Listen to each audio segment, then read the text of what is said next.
That feeling when things are going so good and the team is clicking and the crowd is loud, like that juice that we had in 2021 against the Nuggets, and that alley-oop to Torrey Craig was probably the loudest I've ever heard in an arena, and it damn sure was the highest I've ever jumped in an arena when that happened. And I just remember in that moment, being in the moment and being like, yeah, this is some fucking dope shit. You know what I mean? Yeah. This is special. I need that back in my life.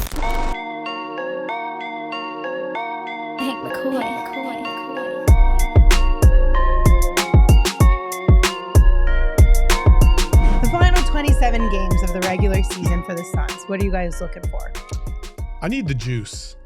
That's what I'm looking for. And when I say that, I mean like that feeling when things are going so good and the team is clicking and the crowd is loud, like that juice that we had in 2021 against the Nuggets, and that alley-oop to Torrey Craig was probably the loudest I've ever heard in an arena, and it damn sure was the highest I've ever jumped in an arena when that happened. And I just remember in that moment, being in the moment and being like, yeah, this is some fucking dope shit. You know what I mean? Yeah. This is special. I need that back in my life. Okay. So if we get to the first round and we're hosting a series, which we should, because we will creep back up into the top 4, I'm convinced of it.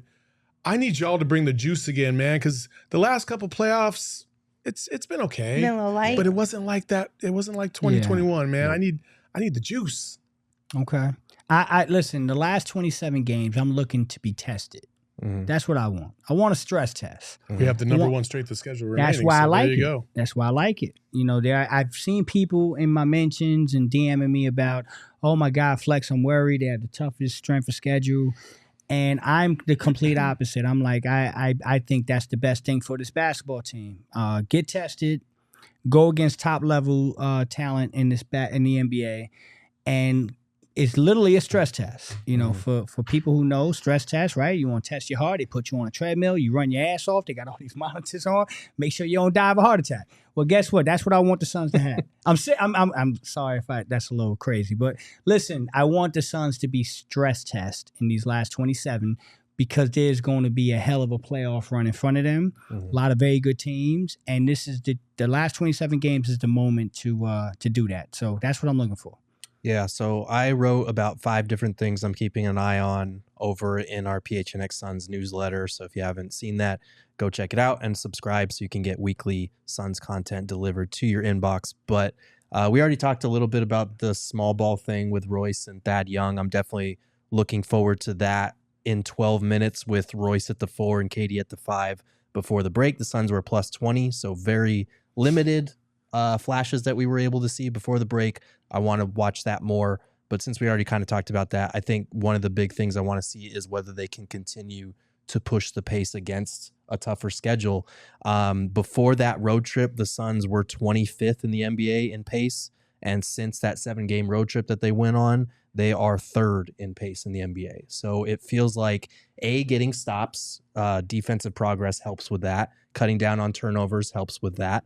And just more familiarity with their main guys, because that's one of the bigger things we've seen over the last few weeks is just getting healthy and having more games with the big 3.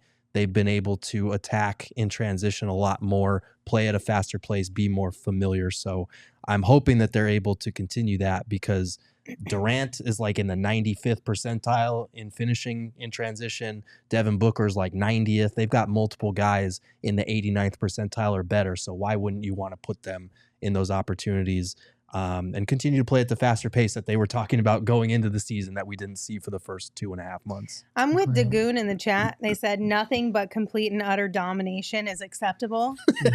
That's really all I'm looking for. They got a real tough schedule, man. No, I'm kidding. Real quick, by the way, for the pace thing, did you know that I think it was pace picante? That was their phrase. Pick up the pace.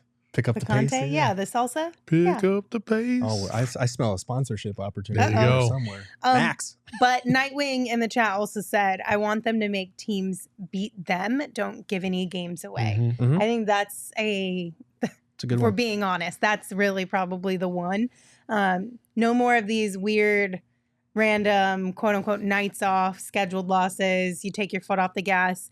you don't take your opponent seriously, whatever excuse you want to throw out there. I don't want to see any of those anymore. Yeah.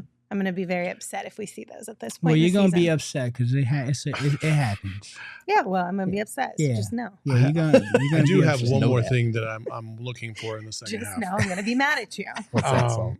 And I've said this all season long, and I will continue to say this, that I do believe that Bradley Beal holds the fate of our championship hopes in his hands, and he doesn't even know it. Mm-hmm. Yeah. I just feel like that. I feel like if Bradley Beal puts it all together, gets comfortable out there in terms of his role, understands when to attack aggressively and be who he is, I don't think there's a team in the league that can stop us. But we've only seen that Bradley Beal a couple times this season because he's still trying to figure it out. He's trying to feel it out. So I'm not knocking the guy at all. I do think that he is going to rebound from this hamstring injury. He's going to find his groove. Hopefully he doesn't get hit in the nose again. And hopefully he can, avoid injury until we get to the playoffs and through the playoffs. So I just feel Bradley Beal he's got the fate of the world in his hands. Yeah, and with Bradley Beal too, outside of the injury, having to deal with all of that and missing time because of that, I think he's been the one who's been asked to adjust the most on this team. You know what I mean? So now you kind of got a double whammy here. Like he's being asked to adjust the most, and he's had the least amount of time to implement those adjustments. Yep. So it's kind of like, please, for the love of God, fingers crossed, touch metal, knock on wood. Let's all stay healthy. And he's had the season from hell in terms of his injury no luck. break. So he's either due for 3 to 4 months straight of purely healthy basketball, or we already know how this is going to go, and it's just going to continue to be I don't want to go down that route. I don't either.